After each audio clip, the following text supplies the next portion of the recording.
네, 오늘 읽으신 이 본문 2장에 있는 이 로마서 말씀은요, 이제 지난주에 우리가 로마서 1장에서 그야말로 바울의 위대한 죄론을 우리가 보았던 겁니다.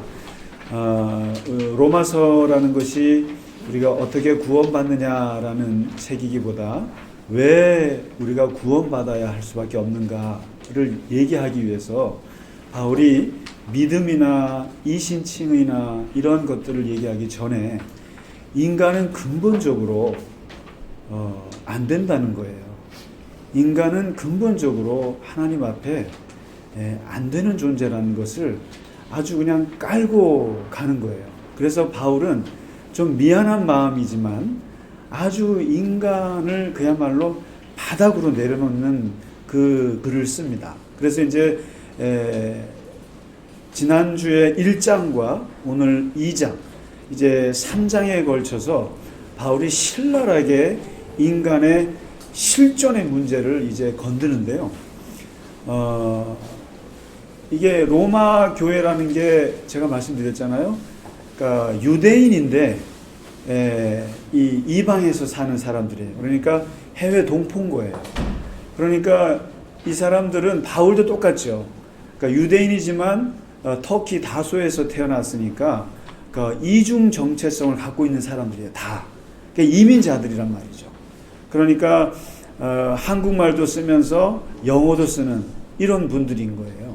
이런 분들한테 하다 보니까 먼저 이분들은 이 한국에서만 사람들하고 달라요. 그러니까 이 국제적인 이 세계적인 그런 것들을 알면서도 자기 나라를 잊지 못하는 사람들인데 이 바울도 똑같은 거예요. 이런 그 로마 교회 교인들에게 먼저 이방 사람들의 죄에 대해서 논한 거예요. 너희가 살고 있는 로마 제국에 그 하나님을 알지 못하는 그 이방 헬라 사람들의 죄상에 대해서 얘기하는 거예요. 이 사람들은 마음에 하나님도 없고 하나님께 감사할 줄도 모르고 그리고 영광도 돌릴 줄 모르고 그리고 그 하나님 없는 빈자리에 우상을 집어넣어서 우상을 섬기고 피조물을 섬기고 그리고 그러다 보니까 성적으로 타락하고 그리고 동성애가 판치고 그리고 온갖 불의와 사기와 악독과 이런 것들로 살고 있는 바로 그 세상, 그 인간, 그 이방인들의 그 죄상을 낱낱이 얘기할 때 로마 교인들이 들을 때 맞는 말이죠. 로마 사람들 주변에 보면 다 그렇단 말이죠. 정확하게 바울이 찝어준 거죠. 그리고 나서 바울이 오늘 2장으로 넘어가면서 이렇게 얘기해요. 그러므로 하면서 갑자기 화살을 어디로 돌리냐면은 유대인들에게 쏩니다. 유대인들 향해서. 그럼 유대인들, 너네는 그러면은 낫냐? 너네는 그러면 다르냐? 그러니까 지금 청중이 두 사람인 거예요. 한쪽은 이방인들 앉혀놓고 한참 이방인들의 죄를 고발하고 나서는 그때 이제 유대인들이 보니까 그렇지 우상 섬기고 성적으로 타락하고 온갖 불의한 저 인간들 진짜 몹쓸 인간이지 하고 있는데 갑자기 바울이 그냥 유대인들 향해서 그럼 너네는 뭐냐고. 그러니까 이게 로마 교인들이 또한 유대인이잖아요. 자기들이 유대 율법을 가지고 있고 하나님을 섬기는 사람들이고 그 사람들을 향해서 갑자기 화살을 쏘기 시작하는데 오늘 2장 전체를 걸쳐서 이방인의 죄 못지않게 유대인들의 죄에 대해서 바울이 신랄하게 얘기를 합니다. 뭐냐면 우리는 하나님을 마음에 두고 있고 하나님께 감사와 영광을 돌리고 그리고 우상도 섬기지 않고 성적으로 타락하지도 않았고 십계명과 율법을 철저히 따르기 때문에 우리는 불의하지도 않고 그리고 추악한 악독의 죄를 짓지 않는다고 생각하는 유대인들이요. 너희들은 그러면 뭐냐? 그러면서 이 사람들을 바울이 한마디로 오늘 얘기해요. 남을 판단하는 사람아. 이 판단이라는 말은 비판이라는 것이 아니고 심판한다는 뜻이에요. 남을 심판하는 사람아. 이방인의 죄가 심하다고 이방인들이 죄를 짓는다고 심판하는 유대인들이요. 너희들은 그러면 뭐가 다르냐? 하면서 바울이 얘기하기 시작합니다. 하는데 오늘 본문의 말씀은 여러분 이방인은요 오늘날로 말하면 세상에 믿지 않는 사람들이라고 바꿔서 이해하시면 좋아요. 그 다음에 여기 유대인들, 너희들은 할 때 이 유대인들은 오늘날 기독교 신자들이라고 생각하시면 됩니다. 우리라고 생각하시면 됩니다. 우리라고. 그 다음에 여기서 율법은 성경이라고 생각하시면 돼요. 성경 말씀, 복음이라고 생각하시면 됩니다. 그리고 여기서 할례 받았다. 이 말은 세례라고 생각하시면 됩니다. 세례, 그리고 임직 받은 사람들, 직분 받은 사람들, 이렇게 생각하시면 바꿔서 생각하는 거예요. 이게 제 말이 아니라 울지마라 간조도 이렇게 얘기를 합니다. 그리고 그 프란시스 셰퍼라고 하는 유명한 기독교 신학자도 이것은 유대인들을 비판하는 책이 아니라 오늘날 우리 기독교인들을 향해서 바울이 던지는 메시지다. 이렇게 생각하고 받아들이면 됩니다. 사실은 예수님이 3년 동안 오셔가지고 주로 비판하신 분들이 그 예수님에게 욕먹은 사람들은요, 다 종교인들이에요. 그야말로 하나님을 잘 믿는다고 하는 바리새인들이고 하나님의 율법을 잘 지킨다고 하는 서기관들을 향해서 예수님이 화를 내쏟으셨지, 세리나 그야말로 세상 사람들, 죄 짓는 창녀나 그런 사람들을 보고는 한마디 예수님 말씀 안 하셨어요. 그들은 그야말로 이방인들의 죄에 대해서 예수님이 말 안 하셨어요. 오히려 하나님을 잘 믿고 잘 따른다고 하는 바리새인들을 향해서, 종교인들을 향해서 예수님께서 화를 내셨죠. 오늘 바울도 마찬가지예요. 바울도 지금 이방 사람들의 죄는 그렇다고 쳐요. 그런데 그 이방 사람들을 놓고 판단하는 유대인들을 향해서 그 죄가 더 크다는 얘기를 하는데 아주 신랄합니다. 남보다 유대인들은 선하다고 생각한 거예요. 로마 사람들보다 경제적으로는 못 살아도, 군사적으로는 못 살아도 정신적으로나 종교적으로나 신앙적으로는 훨씬 더 뛰어나다고 유대인들은 생각했어요. 그리고 훨씬 더 남보다 선하다고 생각을 하던 유대인들을 향해서 말합니다. 이 남보다 선하다고 하는 사람들의 특징이 있어요. 남보다 잘났다고 생각하는 사람들의 특징이 있는데 바울이 세 개를 찝습니다. 1절에 뭐라고 찝냐면은 이런 사람들은, 특히 유대인들은 남을 비판하기를 즐기는 사람들이다. 어쨌든 내가 도덕적으로 낫다라고 생각하는 사람들의 심리 속에는 항상 비판의식이 심어 있다는 거예요. 그래서 바로 바울이 말하잖아요. 남을 판단하는 사람아. 남을 판단하는 사람아. 남을 심판하는 사람. 높은 자리에서 올라가지고 쭉 쳐다보는 거예요. 쳐다보면서 쟤는 뭐가 틈이 있고 쟤는 뭐가 잘못이 있고 하나하나 심판하는. 이 바울이 쓰는 이 단어, 심판이라는 단어는 하나님만이 쓸 수 있는 단어. 하나님의 자리에 앉아서, 인간이 앉아서 하나님처럼 남을 판단하는 사람. 굉장히 위험한 자리라는 겁니다. 그러니까 이런 사람들은 선민의식이 가득해가지고 우리만이 하나님이 선택해서 세운 사람들이고 비교하면서 사람들을 하나하나 판단한다는 거예요. 그래서 예수님께서도 그 비유를 드실 때 바리새인의 대표적인 기도를 드셨잖아요. 바리새인은 꼭 기도할 때 이렇게 기도한다는 거예요. 하나님이여, 나는 다른 사람들과 같지 아니함을 감사합니다. 특별히 저 세리와 같지 아니함을 감사합니다. 감사의 조건이 다른 사람들과 비교해서 온다면, 다른 사람들과 비교해서 내가 더 다르다는 것 때문에 감사하다는 거예요. 이거 참 문제가 많죠. 그러니까 내가 위안을 삼는 것도 다 다른 사람들하고 비교해서 위안을 삼는 거 굉장히 초보적인 거 아세요? 나의 축복도 다른 사람들과 비교해서 오는 축복이면 되게 초보적인 거예요. 다른 사람들이 사고 나요. 다른 사람들의 자식들은 대학에도 못 붙어요. 근데 나는 대학에 붙어서 감사합니다. 다른 사람들은 코로나에 걸렸어요. 나는 걸리지 않아서 감사합니다. 이게 무슨 기도예요? 바리새인의 기도예요. 우리는 세리와 같지 않아서 감사합니다. 우리는 창녀와 같지 않아서 감사합니다. 우리는 세상 사람들은 사기치고 살인하고 하지만 우리는 그러지 않아서 감사합니다. 바울이 볼 때 어이없는 거예요. 나는 기독교인인데 세상 사람들과 달라서 감사합니다. 웃기다는 얘기예요. 바울이 볼 때. 너 나는 사람들하고 비교해서 판단하는 사람들아, 너네는 그 속에 남을 비판하는 것이 가득하다라는 거예요. 그래서 오늘날 그 이제 현대 철학의 그 후설이라고 하는 현상학자 대단한 분이 계신데 그분이 뭐라고 하는지 아세요? 그 책은 너무 어려워요. 제가 봐도 너무 현상학 공부가 너무 어려운데 철학 중에 근데 딱 한 가지 단어가 있어요. 뭐냐면 이 세상의 모든 현상을 판단할 때는 에포케라는 걸 해야 한다. 판단 중지하라. 이거는 철학자의 말이지만 이거는 예수님의 말씀이에요. 판단 중지 에포케. 어떤 일을 판단할 때 저 사람이 죄를 많이 지었대. 저 사람이 엄청나게 사기를 쳤대. 저 사람이 세상에서 엄청나게 욕을 먹는데 그럴 때 그런 얘기를 듣고 그런 뉴스를 접할 때 여러분 항상 판단 중지를 먼저 하셔야 돼요. 정말 그러한가? 여러분 당해보셔서 아시잖아요. 여러분 억울한 일 많이 당해보셔서 아시잖아요. 사람들이 나에 대해서 나쁜 말을 할 때 정말 내가 나쁜 사람이에요? 내가 정말 그런 일을 저질렀어요? 아닌 게 너무 많아요. 그렇기 때문에 다른 사람들을 판단할 때 항상 거기는 왜곡이 들어가요. 항상 잘못된 비진리가 들어간단 말이에요. 그래서 이 후설이라고 하는 사람, 이 사람은 수학자예요. 수학자고 정말 철저한 사람인데 아무리 생각해도 그 진실을 보기에는 너무나 많은 왜곡들이 들어가기 때문에 인간은 그것을 제대로 볼 눈이 없다는 거예요. 그래서 판단 중지하십시오. 그게 유명한 현상학이에요. 근데 그 예수님도 마찬가지잖아요.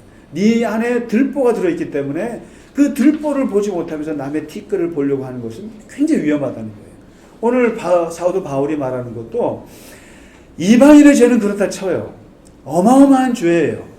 근데 그 죄를 놓고 아이고 저 죄인들 이렇게 손가락질하는 너희는 그럼 뭐냐.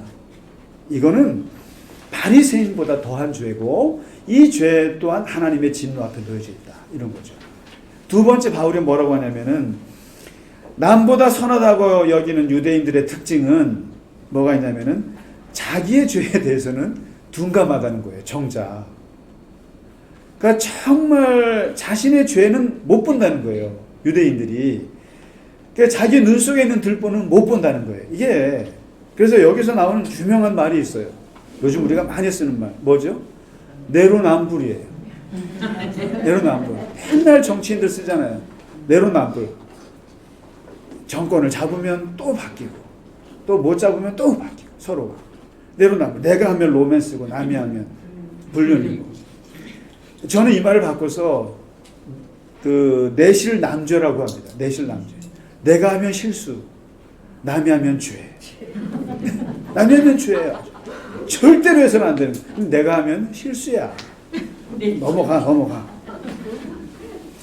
그게 바울이 말한 1절에요. 남을 판단하는 것으로 네가 너 자신을 정죄하는 것이다. 그러니까 남을 판단하는 것 자체가 너 자신을 정죄하는 거다. 그게. 이게 너한테 돌아오는 건데 판단하는 네가 왜? 같은 일을 행하기 때문이다. 너도 똑같다는 거예요. 똑같다는 거죠. 5절에 그러면서 뭐라고 하냐면은 너는 너무 완고해서 회개할 마음이 없어서 하나님의 심판이 나타날 진노의 날에 자기가 받을 진노를 스스로 쌓고 있는 거다. 남보다 선하다고 생각하는 사람들은 자기 죄에 대해서는 둔감하다는 거예요. 고집스러워가지고 유대인들이. 여러분 저는 이 자아 비판이라는 말이 참 성경적인 말이거든요. 근데 저희가 자아 비판이라는 말을 들을 땐 이거는 언제 듣습니까? 어렸을 때 공산당들이 정적을 숙청할 때 썼던 말이 자아 비판이잖아요. 근데 이 말은 원래 19세기, 20세기에 한참 프랑스 혁명이 막 나올 때 그리고 막 레닌이나 막스나 이런 사람들이 막 그런 게 나올 때 이 혁명가들이 썼던 말이에요. 왜냐면 새치혀로 혁명할 생각하지 말자. 새치혀로 혁명할 생각하지 말고 스스로 자기 자신에게 도덕적인 잣대를 강하게 들이대서 몸과 마음과 정신이 같이 갈 수 있도록 스스로를 채찍질하는 말이 자아 비판이었어요. 원래. 그래서 이 혁명가들이 모여서 자기들이 실수한 것들을 서로 성찰하고 서로 이해하고 서로 보듬어주는 어떻게 보면 교회 안에서 서로 자기 고백하는 그런 순수한 마음에서 시작된 게 이 자기 비판이거든요. 근데 이게 어쩌다 그냥 정적 숙청하는 걸로 해서 우리가 들을 땐 자아 비판하면 되게 사람 죽이는 걸로 바뀌었어요. 그런데 오늘 바울이 말하고 있는 이것이 이 자아 비판할 줄 모른다는 거예요. 유대인들은 자기 자신을 얼마나 하나님 앞에서 자기 자신들도 죄인인 거라는 걸 모르고 남의 죄만 계속 비판하고 있다는 거예요. 자기를 성찰할 줄 모르는. 저는 요즘에 보면서 그런 의문이 떠올라요. 트럼프는 왜 그럴까? 트럼프 왜 이러나? 트럼프 왜 승복하지 않나? 뻔한 게 보이는데. 그 5절 말씀 보면은 고집스럽다는 말이 나와요. 유대인들이. 그리고 회개할 줄, 돌이킬 줄 모른다는 거예요. 제가 이 남의 나라 대통령 얘기하면 그렇습니다만은, 그러나 이 미국의 대통령이라는 게 왜 YTN이라 우리 뉴스에 계속 속보로 나옵니까? 그만큼 미국의 대통령이 누가 되느냐가 전 세계에 중요한 영향을 주니까 그런 거예요. 근데 왜 이 미국이라는 나라가 워낙 복잡한 나라 아니에요? 그렇기 때문에 그 나라가 민주주의를 지킬 수 있었던 유일한 가치가 뭐냐면 타협의 가치예요. 그래서 미국은 대통령 선거에서 대통령 선거 당선된 사람이 연설하는 그 연설보다 패자의 승복 연설이 더 유명한 나라예요.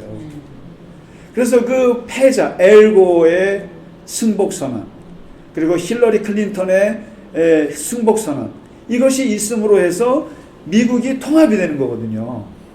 맥케인의 그 유명한 승복 선언. 그것 때문에 미국이 다시 화합해서 미워도 저 대통령 그냥 밀어주자 이렇게 가는 거예요. 그런데 이 타협이라는 것이 깨어지는 순간 미국은 카오스예요, 여러분. 되게 위험한 나라예요. 그런데 지금 트럼프가 그 전통을 깨고 계세요. 깨고 계시는데 저는 솔직히 잠깐 살아봤던 입장에서 미국이 걱정돼요. 미국은 그 민주주의를 전 세계에 팔았던 나라예요. 민주주의란 제도가. 그 힘든 나라인데 어쩌자고 저러는지 모르겠어요. 자신이 4년 동안 했던 걸 성찰해야죠. 정말 미국이에요. 그 좀 머리 좀 드신 분들은 창피해서 못 살겠대요. 여성 비하, 인종차별, 그리고 타국과의 관계 단절. 미국 대통령은 그러면 안 되거든요.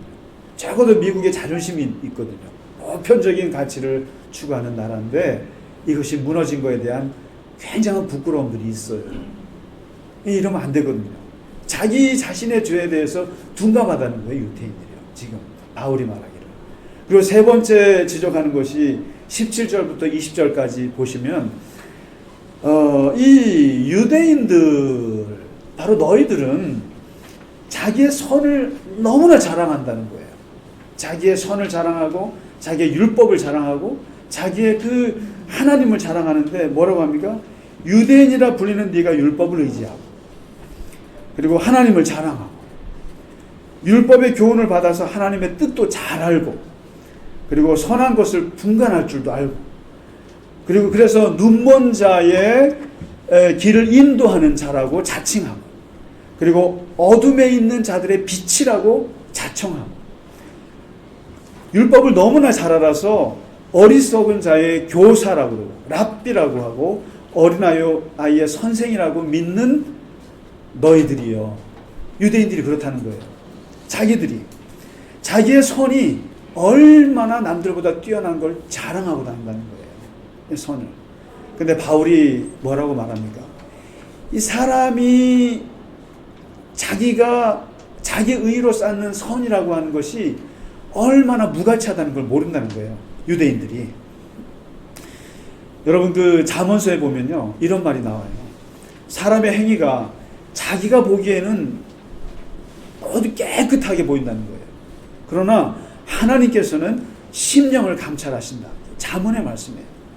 근데 유대인들은 지금 자기의 행위, 자기의 선한 행위들이 다 대단하다고 생각한다는 거예요.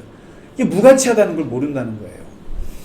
그러면서 예수님께서 바리새인의 그 기도 또 말씀하시기를 그 바리새인들은 이렇게 기도하죠.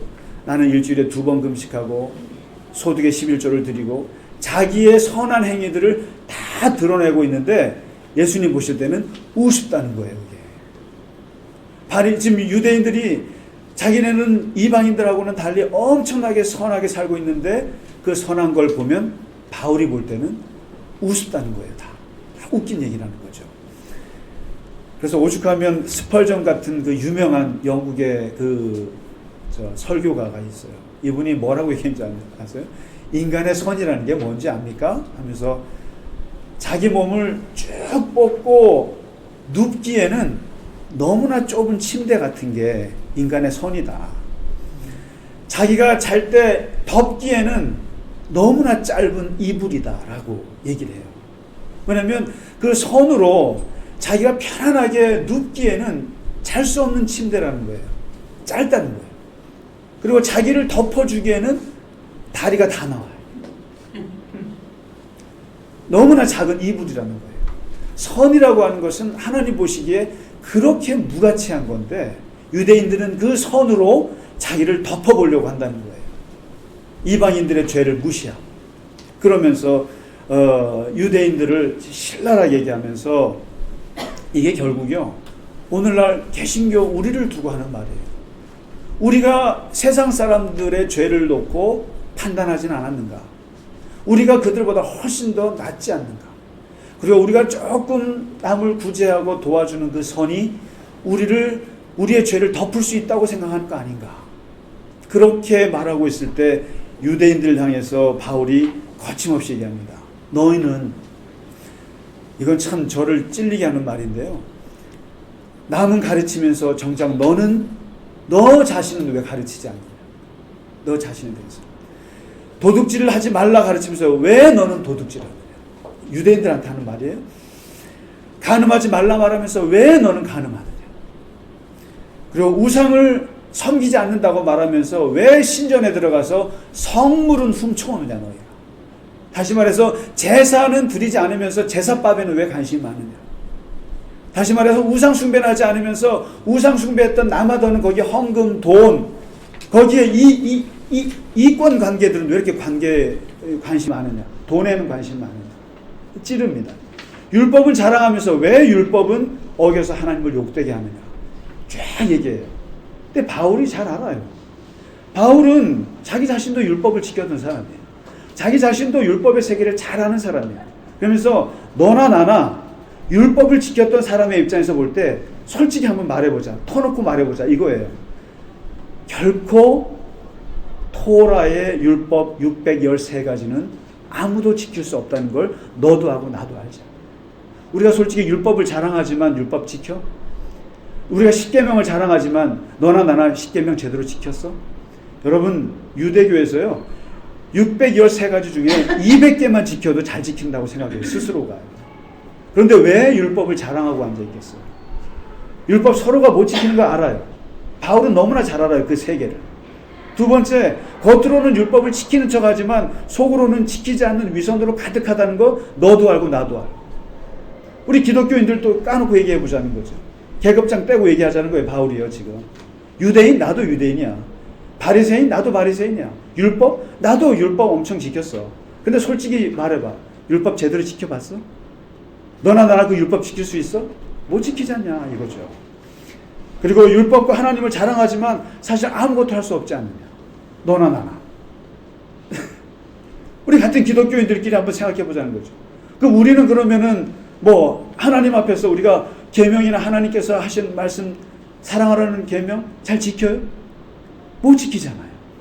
여러분이나 저나 다 못 지키는 건데 그런데 너희가 세상을 판단해?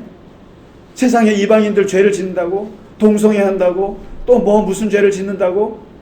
타락했다고 우리가 말할 자격이 있어? 우리는 그럼 하나님 앞에서 잘났냐 이거예요. 너네는 율법 자랑에만 하려 했지. 그러면서 바울이 24절에 이렇게 말합니다. 하나님의 이름이 너희 때문에 이방 사람들 가운데 모욕을 받는도다. 너무 찔려요 저는요. 오늘날 우리 개신교가 어떻게 보면 세상 사람들에게 하나님의 이름으로 욕을 먹지 않아요. 여러 가지로. 이번에 불교계에서 성명을 발표했어요. 불교가요 잘 참아요. 불교는 교회 와서 해코지 안 해요. 근데 이상하게 교인들은 가서 절에 가서 해코지를 해요. 이번에 불을 질렀더만요. 또 이번에 왜 그래요? 불을 질러가지고 이번에 불교에서 성명을 발표했어요. 이례적으로요. 제발 좀 이러지 말라고. 처벌해달라고 말이죠. 이게 뭐냐면 하나님의 이름이 너희들 가운데 모욕을 당하는 일이에요. 이게. 세상 사람들이 아무리 죄를 많이 짓는다고 해서 우리가 그들과 뭐가 다르냐고 바울은 지금 얘기하고 싶은 거예요. 너희들은 뭐가 다르냐 이거죠. 율법을 지키면 말하죠. 이 자꾸만 유대인들이 뭘 갖고 할례를 자랑해요. 할례가 뭐예요? 세례죠. 이게 뭐예요? 이게 할례라는 게 유대인들이요 이상한 선민의식이 할례에서 와요. 이게 결국 보면 이것도 모든 남녀가 아니라 남자들만, 그것도 별거 아니잖아요. 그냥 성기에 그냥 표피를 깎는 거란 말이죠. 그거 가지고 자기들이 구원받고 하나님의 백성이고 하나님 앞에서 거룩한 백성이라고 자랑하는 유일한 게 할례예요. 근데 바울이 뭐라고 하는지 아세요? 이 할례를 갖고 건드려요. 할례를 가지고. 야, 할례라는 게 뭐냐? 어떻게 보면 세례 받았다는 게 뭐냐 사실은. 율법을 지켜야 할례가 유익한 거지. 율법은 지키지도 못하면서 613가지 중에 200개도 100개도 못 지키면서 이건 어기면서 할례 받았다고 우리가 구원받았다고 얘기하는 거 얼마나 웃긴 얘기냐. 근데 거꾸로 생각해보자. 할례 받지 않은 사람이 율법을 지키면 어떻게 되겠느냐. 다시 말해서 우리같이요 할례 받지 않은 이방인들이 만일에 율법을 지켰다면은 할례 받은 걸로 여겨야 되지 않느냐? 바울이 거꾸로 질문하는 거예요. 다시 말해서 세례 받지 않은 사람이요, 세례 받지 않고 직분도 없는 사람이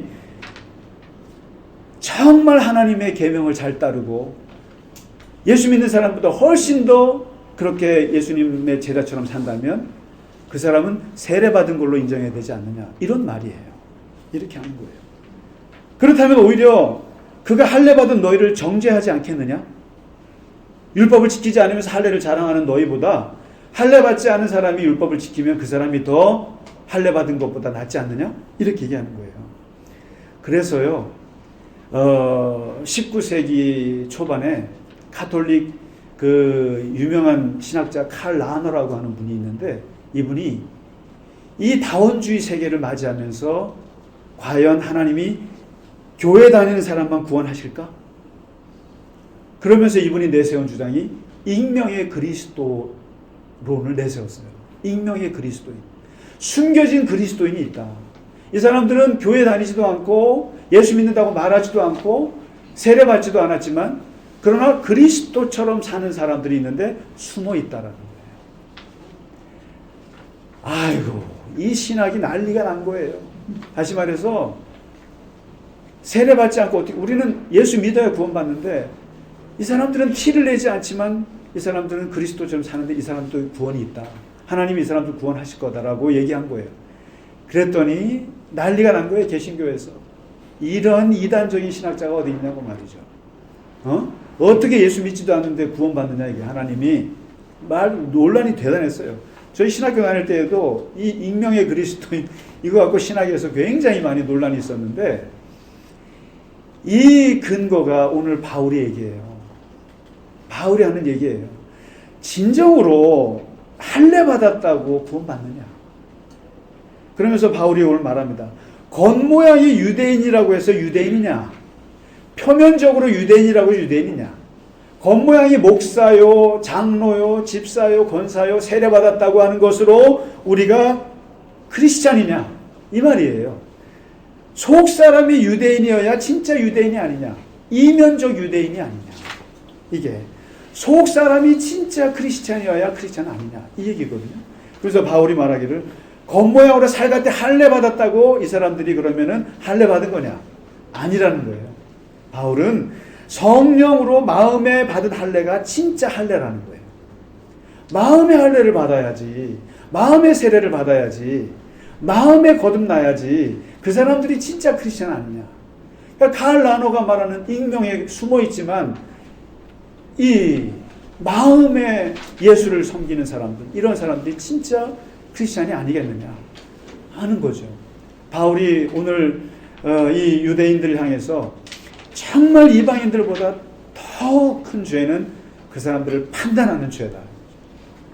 그리고 정말 하나님을 제대로 믿는 것은 어떤 표식이 아니라, 형식이 아니라 진짜 마음으로 성령 안에서 하나님을 따르고 하나님을 섬기는 그 사랑하는 사람들이 진짜 유대인이요 진짜 크리스찬이라는 것을 오늘 바울이 우리를 향해서 하는 말씀입니다.